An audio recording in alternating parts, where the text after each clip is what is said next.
오늘 본문의 말씀은 짧은 말씀입니다. 그러나 여기에는 굉장한 역사적인 사건이 또 우리의 삶에 이해가 안 가는 큰 그러한 일들이 있습니다. 하나님의 답이 보이진 않지만 그러나 여기에 또 하나님의 역사가 흘러가는, 쉽게 얘기해서 교회에 큰 그 당시에 두 기둥이 있습니다. 야고보 사도와 베드로가 있습니다. 오늘 이 본문에서는 누구의 생명은 가져가죠? 야고보의 생명은 오늘 2절에 보니까 참수형을 시킵니다. 그리고 베드로는 감옥에 갇히지만 다음 주에 보면은 베드로는 추록이 됩니다. 살아납니다. 물론 베드로도 나중에 십자가형에 달려서 죽긴 하지만은 이 순간을 보면은 같은 사도인데 한 사람은 죽음을, 한 사람은 살아남을. 잘 이해가 안 갑니다. 그리고 성경은 이게 여기에 답을 주지 않아요. 그냥 계속된 이야기로 이렇게 흘러가고 있습니다. 우리 장로님의 삶에, 우리 집사님의 삶에, 우리 권사님의 삶에, 우리 성도님들의 삶에 일들이 일어나는데 도무지 답을 찾을 수 없는 그런 일들이 한두 가지가 아닙니다. 그 모든 것을 합친 게 사실 우리의 인생입니다. 근데 이 하나님의 일은 대부분, 전부는 아니지만 시간이 지나야만이 그것을 이해할 수 있습니다. 그래서 저는 여러 가지로 표현할 수 있는 우리 신앙의 가장 핵심 중의 내용 중 하나가 인내요, 기다림입니다. 우리의 신앙은 그때그때 바로바로 어떤 응답을 찾으면 정말로 답답한 신앙이 우리 기독교입니다. 그때그때 답을 주려고 하고 그때그때 응답을 주려고 하는 대부분이 소위 말하는 이단들이고 주변에 우리를 유혹하는 것들입니다. 마치 마약과 같습니다. 마약은 금방 응답을 줍니다. 여러분 수술 이후에 주는 주사나 약이 뭔지 아세요? 여러분 잘 아시죠? 뭔가요 여러분? 그 진통제라는 게? 솔직히 얘기하면 마약이잖아요. 그게 마약. 그러나 그 마약 기운이 떨어지면 어때요? 고통이 다가오죠. 그 순간이 너무 아프기 때문에 잠시 그것을 피하지 그 고통을 피할 길은 없습니다. 근데 자꾸 우리에게 유혹합니다. 고통이 없는 세계, 고난이 없는 세계, 모든 것이 다 행복한 세상, 마치 신데렐라와 같은 그런 세상. 우리 성경은 정면으로 그것을 반대합니다. 그래서 우리 기독교의 신앙은 많은 생각을 하고 때로는 방황하게 하고 때로는 고통스럽게 하고 고민하게 하고 진땀을 흘리게 하고 정말 때로는 밤을 새며 몸부림치게 하는, 그러나 나중에 우리 인생을 돌이켜보면 그 고민만큼 그 아픔만큼 성숙해지고, 우리 집사님 오늘 찬송했지만 하나님의 은혜라 이 고백은 눈물의 빵을, 고통을 당해보지 않은 사람은 절대로 고백할 수 없습니다. 여러분 휴가라는 것은 열심히 일한 사람에게 휴가의 의미가 있습니다. 매일 노는 사람, 좀 표현이 좀 그렇지만 휴가는 또 다른 고통입니다. 정말 아침부터 밤늦게까지 열심히 일한 사람에게 쉼은 꿀맛과 같습니다. 자, 이러한 각도를 속에서 이 본문을 오늘 접근해 가도록 하겠습니다. 약간 역사적인 배경이 있고 좀 어려운 내용이 있겠지만은 여기서 우리가 조금 숙고해 보면서, 우리 목사님은 너무 설교가 학교 선생님 같고 어렵다 이렇게 얘기할 수도 있겠지만은 여러분 그런 것도 들으셔야 됩니다. 항상 부드러운 그 아기들이 먹는 그 맘마 음식 있죠, 여러분. 늘 갈아진 죽 같은 음식.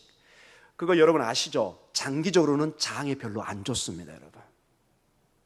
우리 몸에는 딱딱한 음식이 들어와서 장 운동이 이루어져야, 그 아기 때는 그게 필요하지만 장성에서도 매일 죽을 먹는다.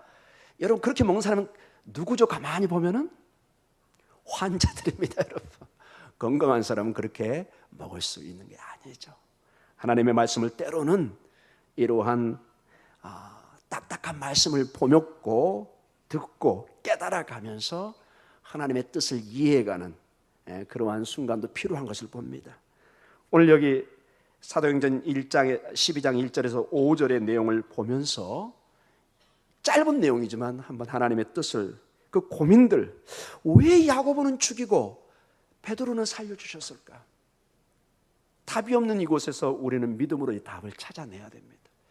왜 김 집사님네는 저렇게 잘 되는데 우리 집은 이렇게 병만 생길까? 이해가 안 될 때가 있습니다.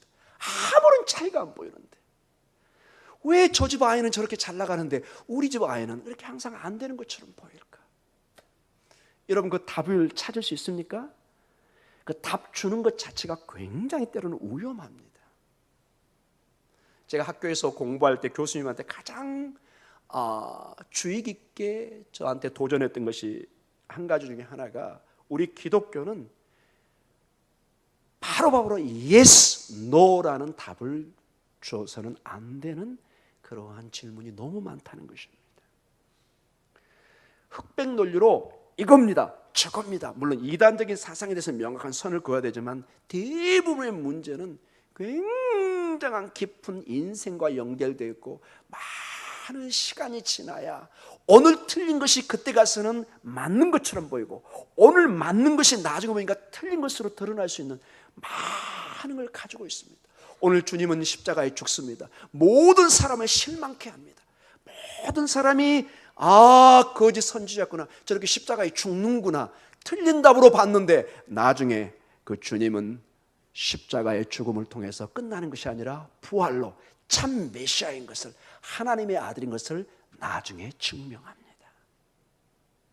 이런 것들이 수없이 우리에게 와닿습니다. 오늘 보면은 그때의 1절로 이렇게 시작합니다.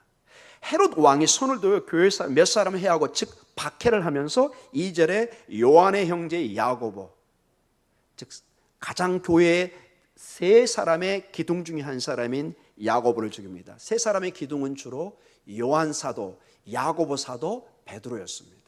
이 세 사람 항상 같이 했습니다. 변화선상에서 이 세 사람의 이름만 나옵니다. 겟세마네 기도에서도 이 세 사람의 이름이 주로 나옵니다.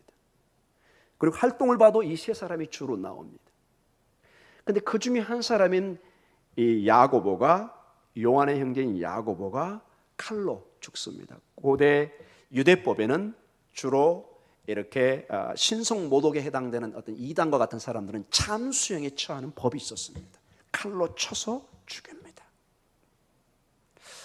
자, 근데 이 일이 그때에 일어났다는 것입니다. 언제요? 그때. 여러분, 이 그때라는 것은 이제 1절이 있으면은 12장 전에 11장의 내용이 있다는 것입니다. 그때가 어느 때냐? 사도행전 11장 21절에 그때는 이렇게 표현합니다. 같이 읽겠습니다. 주의 손이 그들과 함께 하심에 수많은 사람들이 믿고 죽게 돌아오더라. 안디옥으로 피난 갔던 수많은 피난민들이 믿음으로 공동체를 이루면서 처음으로 그리스도인, 성도라는 이름을 처음으로 거기서 불리게 됩니다. 놀라운 변화가 일어납니다. 쫓겨간 사람들이, 박해로 피해간 사람들이 안디옥이라는 곳에서 모여서 그 어려운 환경 속에 생활도 어려울 텐데 신앙으로 똘똘 뭉쳐서 본이 되고 사람들이 부르기 시작합니다. 저 사람 나사렛 예수 그리스도를 믿는 사람이네, 왕을 따르는 사람이네, 별명을 지어주기 시작합니다. 그리스도인이라는 별명, 이름을 붙이기 시작합니다. 그리고 주의 손이 함께하며 수많은 사람이 믿는 큰 부흥의 역사가 일어납니다. 그러나 여러분, 우리가 알지 못하는 방법 속에 헤롯 왕의 손을 들어서 박해를 시작하고 예루살렘의 주 지도자인 야고보의 머리를 쳐서 참수형에 시킵니다. 여기서 이 헤롯 왕은 헤롯 대왕, 예수님이 태어났을 때 계셨던 헤롯 대왕의 손자입니다. 정확한 이름은 헤롯 아그리빠입니다. 이 손자, 즉 헤롯 대왕의 아들이 있었고 그 아들의 이름은 아리스토블루스라는 아들이 있었습니다. 제가 미리 얘기했었죠? 좀 역사적인 내용이 있다고. 아리스토블루스의 아들인 아그리빠 1세가 있었습니다. 그 사람이 바로 오늘 헤롯 왕입니다. 즉 헤롯 가문의 왕을 그냥 여기서는 그냥 헤롯 왕으로 해서 혹시 예수님 당시 헤롯 왕으로 이해하면 안 된다는 거죠. 이미 그 시기는 지났고 이제 초대교회가 시작되는 이미 시간이 지났습니다. 약 3, 40년이 지난 시대에 이 손자가 오늘 이 일을 합니다. 근데 여러분 가만히 봐보세요. 이 헤롯 가문을 보면은 참으로 교회를 박해했던 아주 어떻게 보면 신앙적으로 보면 저주받은 집안인 걸 보게 됩니다. 헤롯 왕 대왕도 예수님이 태어났을 때 2살 이하의 아이들을 베들레헴에서 어떻게 하죠? 학살하게 합니다. 큰 위협을 가합니다. 그걸 피해서 예수님이 어디로 피하죠? 애굽으로 피합니다. 그리고 헤롯 대왕의 아들인 헤롯 안티파스, 예수님이 여우라고 불렀던 그 왕도 갈릴리 지역을 지배하면서 그 당시에 예수님의 길을 예배했던 세례 요한의 목을 자릅니다. 그 아들이. 그리고 그 손주가 오늘 이 아그리빠 1세 이 손주가 야고보를 죽입니다. 왜 하나님께서 이 일을 허락하셨을까요, 여러분? 성경은 답이 없습니다. 여기서 심오한 신학적인 뜻을 내려고 하면 굉장히 위험한 답이 나올 수 있습니다. 마치 이러한 질문과 같습니다. 왜 하나님께서는 에덴 동산을 만드시고 아담과 이브를 만드는데 거기에 선악과를 만들어 가지고 타락의 길을 만들어 놨을까요? 여러분 그 답을 줄 수 있나요? 수많은 답이 나오죠. 굉장히 위험한 답이 많습니다.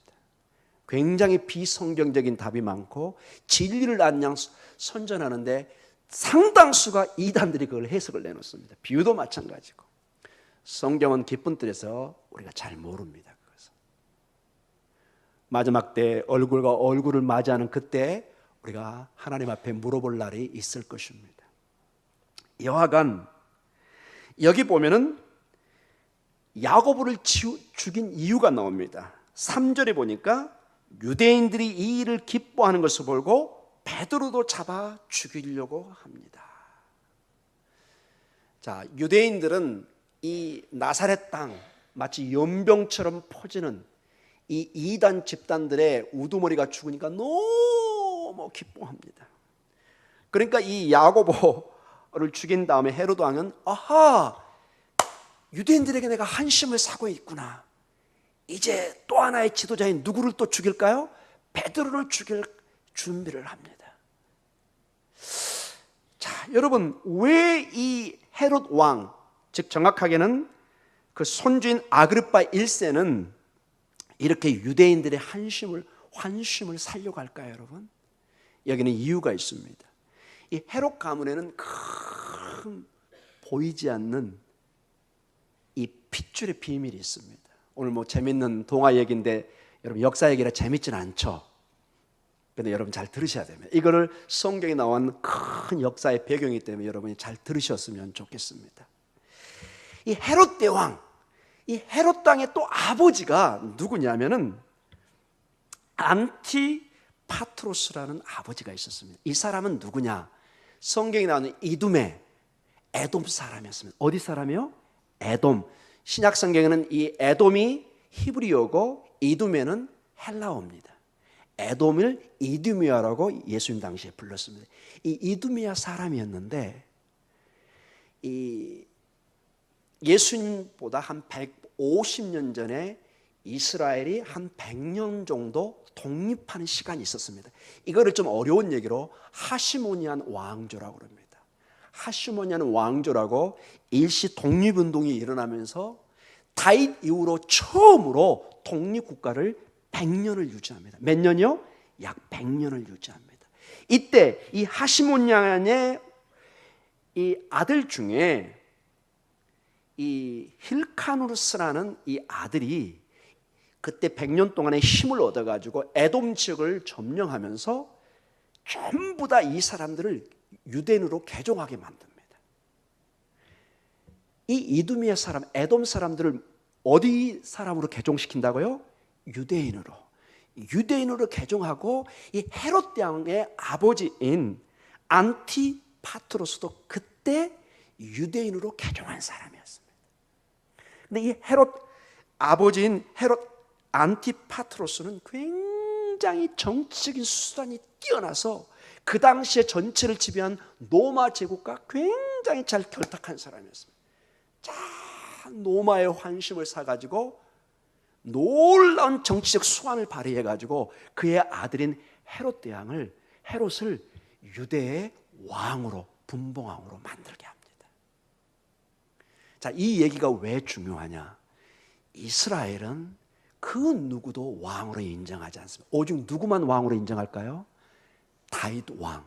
유대인 중에서도 다윗의 가문의 왕만을 그들은 인정을 합니다. 근데 헤롯 대왕이 누구의 피를 받았어요? 유대인의 피예요? 어떤 피가 있어요? 에돔, 이방인의 피가 있습니다. 비록 그가 유대인으로 개종을 했지만 늘 헤롯 대왕은 순수한 유대인이 아닌, 다윗 가문의 후손이 아닌 그런 컴플렉스, 큰 그 마음의 부담을 가지고 있습니다. 그래서 여러분, 헤롯 대왕이 예수님 당시 거의 40년에 걸친 예루살렘 성전을 세우게 합니다. 성전. 그 주 원인 중에 하나가 유대인들에게 잘 보이게 하기 위한 그런 방법도 있었습니다. 그의 아들인, 오늘 여기 보면 아그리파 1세도 유대인들이 좋아하니까 야고보도 죽이고 베드로도 죽이려고 하는 그런 환심을 사는 그런 배경 속에 이 말씀이 주어지고 있다는 것입니다. 즉, 이 헤롯 가문을 제가 짧은 시간이지만 이렇게 했습니다. 이거 저 학교에서 시험 보느라고 굉장히 힘들었던 내용들입니다. 이 가계도를 다 써야 되는 시험이 있습니다. 한 3, 40명의 왕들의 그 가계 이름을 쫙 적어내야 됩니다. 오늘 제가 시험은 보지 않겠습니다. 그러나 이 본문을 이해하기 위해서는 굉장히 이 배경이 중요합니다. 우리가 이해하지 못하는 가운데 이 헤롯 가문을 통해서 왜 이런 일들이 초대교회에 일어났을까요? 주의 손이 함께하며 막 부흥이 일어나고 모든 성도가 찬양하고 기뻐하는 이 순간에 갑자기 어두움의 그림자가 오듯이 교회에 닥치고 있습니다. 지도자, 단순한 지도자가 아니라 예수님의 부활을 보았고 예수님과 함께 했던 가장 중요한 한 제자인 야고보의 순교를 불러오는 사건을 우리가 보게 됩니다. 근데 여러분, 가만히 한번 봐보세요. 야고보가 어떤 사람인가? 저는 이 본문을 준비하다가 흥미로운 점을 한번 보기도 했습니다. 마가복음 10장 35절에서 40절에 살아생전에 예수님과 함께 할 때 이 요한과 야고보가 예수님에게 요구했던 것이 있었습니다. 한번 읽어볼까요? 마가복음 10장 35절에서 40절입니다. 굉장히 흥미로운 내용이 있습니다. 같이 읽습니다. 시작.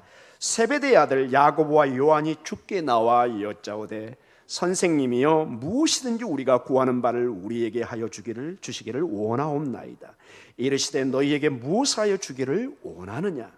여짜오되 주의 영광 중에 우리를 하나는 주의 우편에 하나는 좌편에 앉게 하여 주옵소서. 예수께서 이르시되 너희는 너희가 구하는 것을 알지 못하는도다. 내가 마시는 잔을 너희가 마실 수 있으며 내가 받는 세례를 너희가 받을 수 있느냐? 그들이 말하되 할 수 있나이다. 예수께서 이르시되 너희는 내가 마시는 잔을 마시며 내가 받는 세례를 받으려니와 내 좌우편에 앉은 것은 내가 줄 것이 아니라 누구를 위하여 준비되었든지 그들이 얻을 것이니라. 자, 결론은 우리가 주님께서 좀 어려운 내용으로 결론을 짓고 있지만은 전체 내용이 야고보와 요한이 예수님에게 자의정 우의정을 요구했습니다. 근데 정말로 예수님이 얘기합니다. 네가 질문한 그 뜻을 네가 알고 있느냐? 정말 네가 이 고난의 잔을 마시고 갈 수 있겠느냐? 마시겠다고 합니다. 근데 여러분, 오늘 보니까 이 야고보, 여기에 나온 야고보가 오늘 순교당한 이 야고보입니다.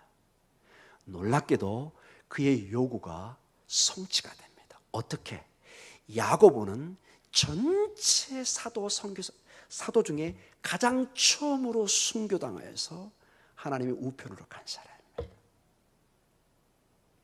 여러분, 이 본문과 그의 결과를, 그 인생을 한번 봐보세요. 정말 그가 원하는 우의정과 좌의정을 하나님이 순교를 통해서 성취해 주십니다. 잘 이해가 안 가죠? 자, 그 당시는 야고보는 이해 못했지만은 여러분 지금 야고보의 인생이 슬프거나 실패했다고 여러분 생각하십니까? 여러분 이 본문을 통해서 누가 선지자는 야고보의 인생이 실패했다고 지금 우리에게 보여주고 있는 것입니까? 아닙니다, 여러분. 역사적 사실을 그대로 보여주면서 야고보가 가장 먼저 사도 중에서 뭐 한 사람이라고요? 순교를 당한 사람입니다. 가장 고귀한 피를 흘려서 정말로 주님의 십자가의 길을, 고난의 길을, 그 쓴 잔을 마시고 하나님의 우편에 또는 좌편에, 그건 잘 모르겠습니다. 어디에 가게 있는지, 하나님의 영광의 자리에 가 있는 것을 보게 됩니다. 우리는 정말 이해할 수 없습니다. 우리는 그때 이 일들을 이해하지 못하고, 야고보는 주님 앞에 좌의정 우의정을 요구했을 때 그것이 어떻게 성취될지 그는 아무것도 알지 못했습니다.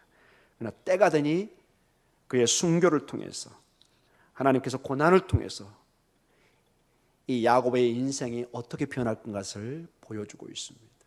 놀라운 게 야고보의 이 죽음은 교회가 도망가고 망하고 슬퍼하고 그것으로 끝나는 것이 아니라 나중에 보면 점점점 하나님의 나라는, 교회는 확장되기 시작합니다. 자, 이제 결론적으로 우리 말씀을 마치면서 우리 오늘 내용을 도전을 받으면서 기도하기를 원합니다. 자, 질문이 있습니다. 자, 만약 하나님께서 절대적인 주권을 가지신 분이시고 정말 이 복음에 방해되는 그 어떠한 장애물과 산들과 어떠한 권력이 있더라도 정말 말 한마디면, 입김 한 번이면 다 하나님께 태워버리고 다 물리치고 승리케 할 수 있을 텐데 왜 주님은 이러한 하나님 나라의 백성들의 고통과 심지어는 죽음까지 이렇게 허락을 하실까요? 여러분 제가 질문하는 것입니다. 여러분 어떻게 생각하십니까? 왜 하나님의 방법에 그냥 우리에게 승리를 주면 안 될까요? 그냥 우리에게 만사가 형통하면 안 될까요? 왜 우리에게는, 그럼 좀 더 얘기하겠습니다, 광야의 생활이 필요할까요? 그냥 약속의 땅에 가면 되지 않을까요? 여러분 제가 석사 과정에 제 부전공이 지리입니다. 지리, 이스라엘 성경 지리가 제 부전공입니다. 제가 이걸 강조하는 게 왜냐?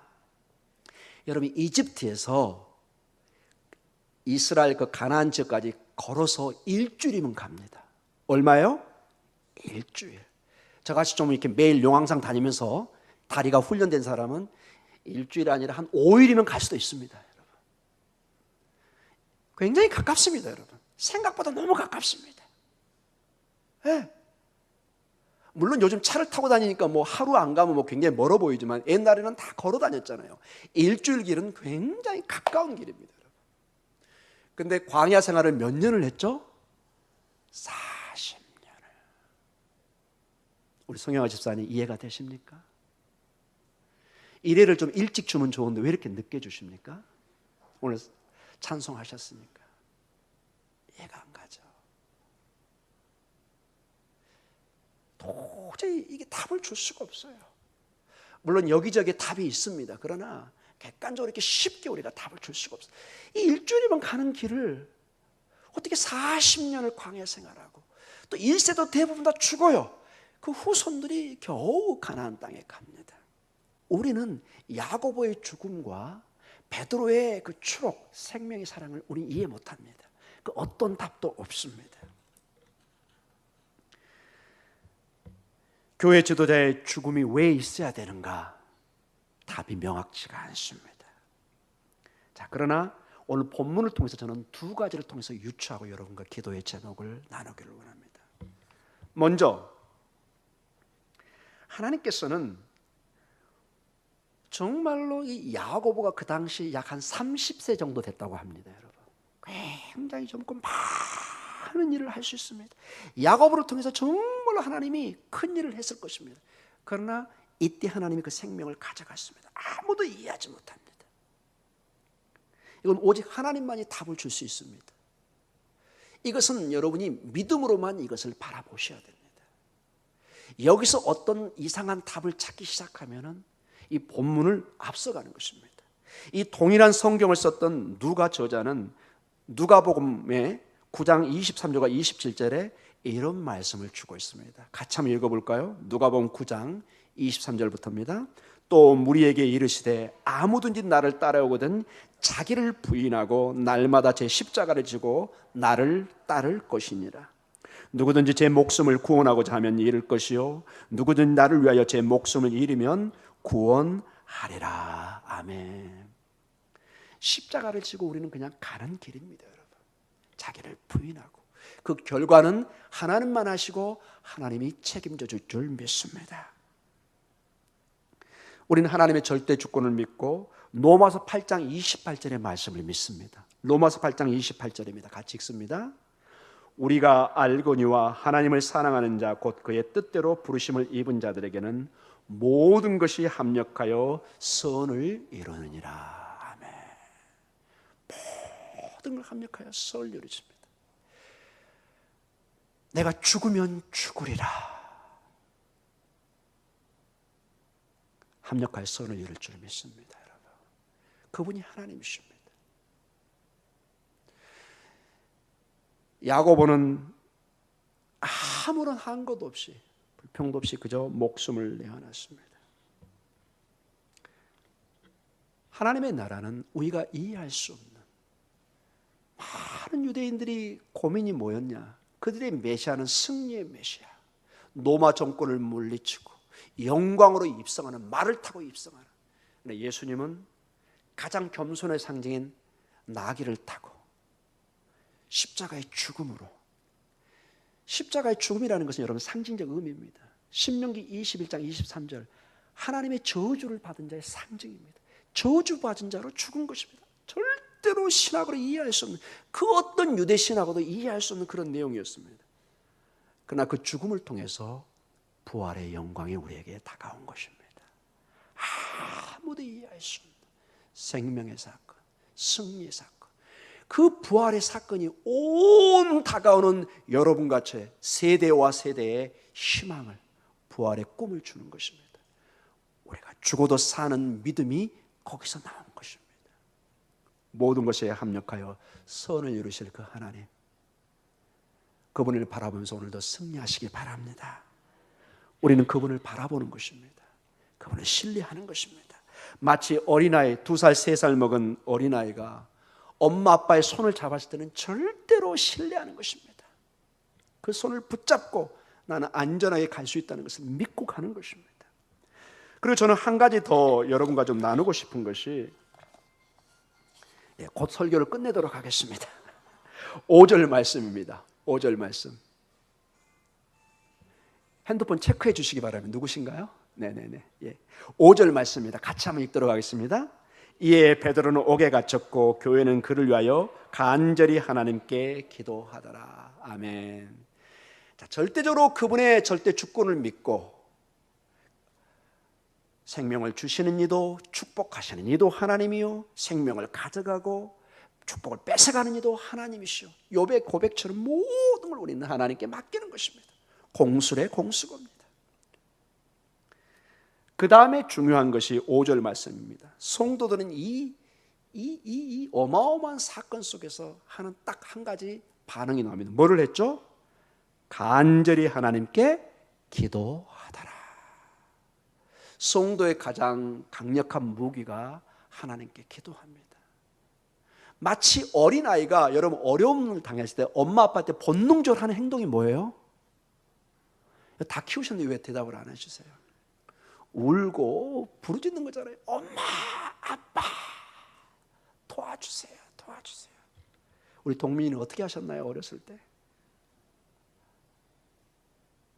가장 중요한 게 소리치는 거잖아요. 때로는 울음이라는 표현을 통해서 나를 도와주고 내 요구를 들어달라고 얘기하잖아요. 여러분, 우리의 기도는 세상 사는 생각하는 그 훨씬 뛰어난 걸 가지고 있습니다.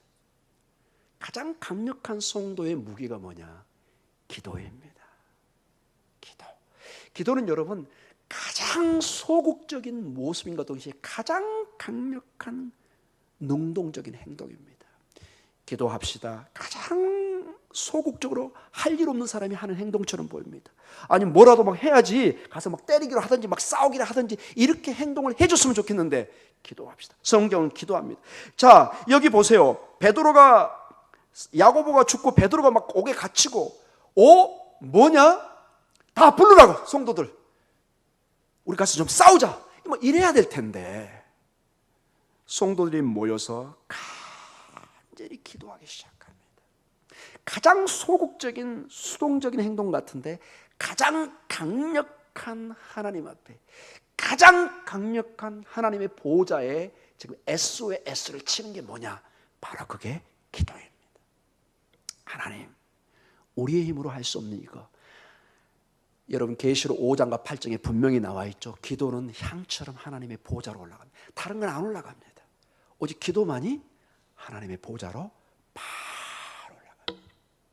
이거는 하나님이 직접 하셔야 되는 거예요. 우리 주님이 역사하시는 누가 막을 수 있겠습니까? 사랑하는 성도 여러분, 우리의 기도는, 우리의 민원을 하나님의 손에 직접 이렇게 넘겨주는 것입니다. 여기 보니까 그냥 기도가 아니라 어떻게 기도하죠? 간절히. 제가 한번 얘기했었나요? 이 간절한 기도가 어떤 기도냐? 유명한 우리 박윤선 박사님이라고 합동신학교를 만든 유명한 우리 교계의 어른이 계십니다. 그분이 늘 기도하면서 교회와 신학교의 학생들을 가르쳤던, 목사로서 또는 교수로서 가르쳤는 분인데, 이 간절한 기도를 이렇게 표현했습니다. 간이 저리도록 하는 기도다. 이렇게. 그만큼 하나님께 매어 달리는 것입니다. 주님, 나는 모든 방법을 다 포기하고 주님의 방법만 사용하겠습니다. 주님만 역사해 주시옵소서. 신방과 여러 가지 우리 전사님들의 신방과 여러 가지 전화를 통해서 많은 어려운 우리 성도들의 사항을 듣습니다. 환자들도 봅니다. 환우들도 봅니다. 어려운 여러 가지 일들이 있습니다. 여러분 너무 잘하실 것입니다. 여러분, 우리가 이 밤에 할 수 있는 길은 간절히 기도하는 길인 것을 우리는 고백합니다. 여러분의 문제를 답이 없는 그 문제처럼 보이고 세상 방법으로 도저히 해결할 수 없는 그 문제, 오늘 여기에 초대교회 모습과 아주 유사합니다. 우리는 합력하여 선을 이루실 그분 앞에 그분의 주권을 믿고 나아가는과 동시에 간절히 기도합니다. 여러분, 기도가 우리 생각에 바로 응답이 안 되는 것처럼 보이지만 성경은 분명히 기도를 통해서 하나님이 역사하는 놀라운 것을 여러 군데 보여주셨습니다. 여러분, 기도는 기적을 이룰 줄 믿습니다. 하나님의 역사가 일어납니다. 오늘 이 밤에 우리 기도하는 시간을 갖도록 하겠습니다.